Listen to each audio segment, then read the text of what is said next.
You can export your projects to different file formats to use them in other software or share them with others.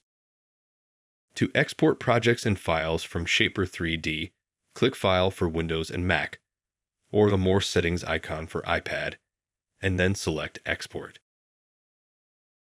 You can also select the Share button, then under the Export tab, select Export Project.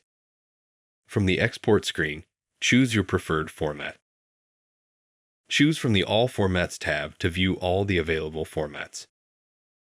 To export using Shapr3D's native format, select Shapr3D. To view the available formats for other file types, select the tabs for 3D Model, 3D Print, Sketch, Drawing, AR, or Image. To export in batches, click the Select option to select the formats you need.